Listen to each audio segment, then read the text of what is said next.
Menjaga daya tahan tubuh menjadi satu hal yang penting saat pandemi COVID-19 dan kami telah merangkum beberapa pertanyaan warganet seputar COVID-19 dalam segmen Tanya Dokter berikut ini. Kita akan bertanya tentang bagaimana sih caranya menjaga daya tahan tubuh terutama pada anak.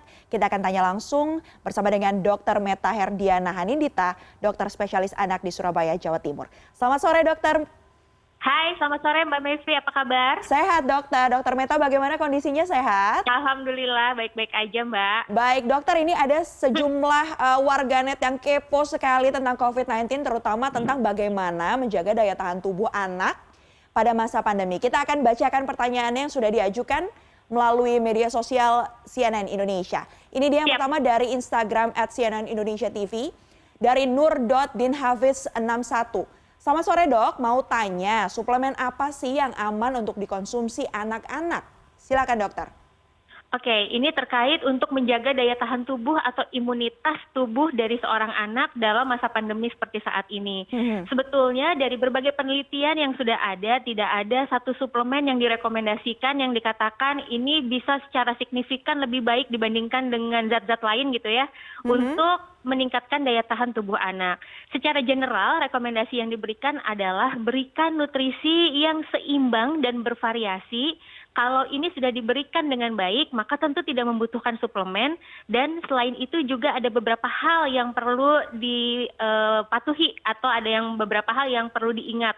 Salah satunya adalah dengan menjaga kualitas tidur, kemudian juga dengan melakukan aktivitas fisik sesuai dengan usia, dan jangan lupa untuk menjaga kebersihan dengan hygiene, sanitasi. Ini adalah hal-hal yang bisa kita lakukan supaya anak-anak kita daya tahan tubuhnya optimal.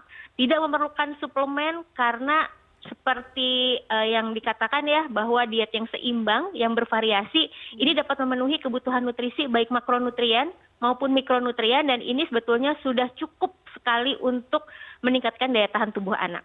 Baik, ini berarti terkait dengan pertanyaan kedua nih dok, yang sempat bertanya juga tentang bagaimana dosis ya. Saya akan coba bacakan terlebih dahulu. Ada pertanyaan dari Sofyan.Al-Syarif yang bertanya bagaimana cara memilih suplemen vitamin yang baik dan sesuai anjuran dokter dan berapa dosisnya. Berarti bisa dipastikan bahwa tidak dianjurkan untuk memberikan suplemen tambahan ya dok ya bagi anak-anak. Nah ini kalau persisnya ini di usia berapapun dok atau seperti apa dok? Sebetulnya sampai dengan usia, kan anak itu definisinya sampai usia 18-19 tahun gitu ya. Nah, anak-anak ini apabila kita memang sudah memenuhi kebutuhan nutrisinya dengan diet yang seimbang dan bervariasi, itu kebutuhan vitamin seperti vitamin C, kayak misalnya gini deh, vitamin C untuk anak usia 1-3 tahun itu sekitar kebutuhannya 40 miligram, dan 40 miligram ini sebetulnya dapat terpenuhi dari makanan sehari-hari.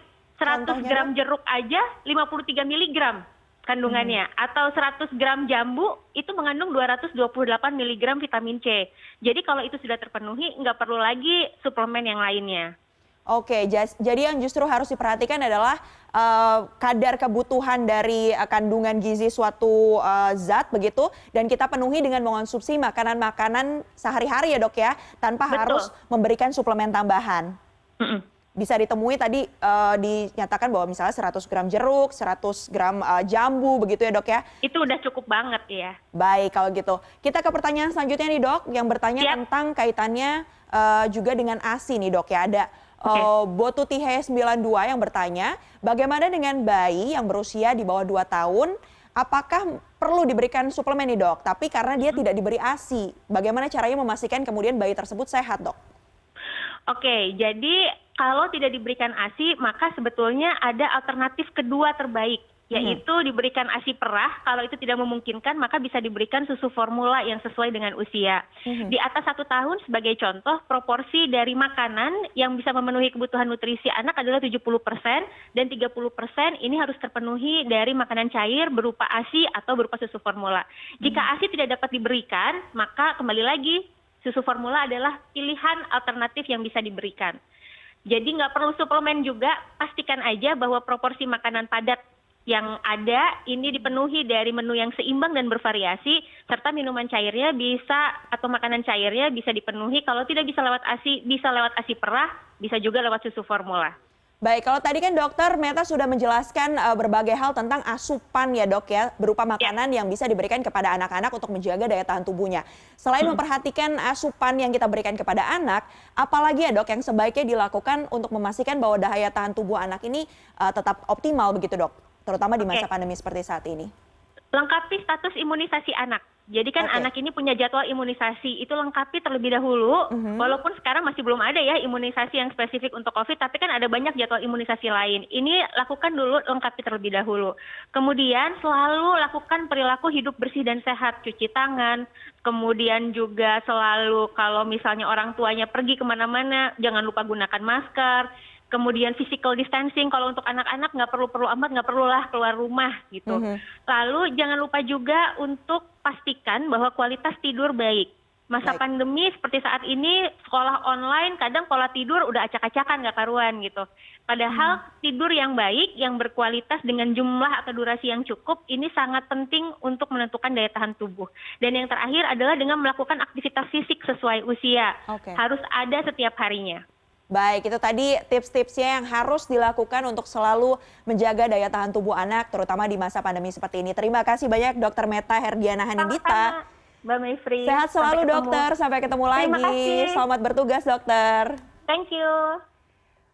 Baiklah, itu tadi pembahasan kita dengan Dr. Meta terkait dengan bagaimana cara menjaga kesehatan anak, terutama di masa pandemi. Nah, bagi Anda yang masih memiliki pertanyaan terkait pandemi COVID-19, jangan khawatir karena Anda masih bisa mengirimkan pertanyaan dengan mention akun Twitter kami di @cnniddaily dan komentari juga unggahan kami di laman CNN @CNN Indonesia TV dengan menambahkan tagarnya jangan lupa hashtagnya warganet kepo COVID-19. Dan untuk minggu besok kami akan mengangkat tema bagaimana sih caranya untuk bisa cermat melihat peluang dan memulai bisnis pada masa pandemi. Akan ada narasumber Yohanes Pauli yang ini merupakan business coach ya yang sudah tersertifikasi kelas dunia. Akan ada rekan saya Fani Maniar yang akan bertanya langsung. Jadi bagi Anda yang masih kepo, langsung menuju ke laman Instagram dan juga Twitter CNN Indonesia TV dan berikan pertanyaan Anda di sana.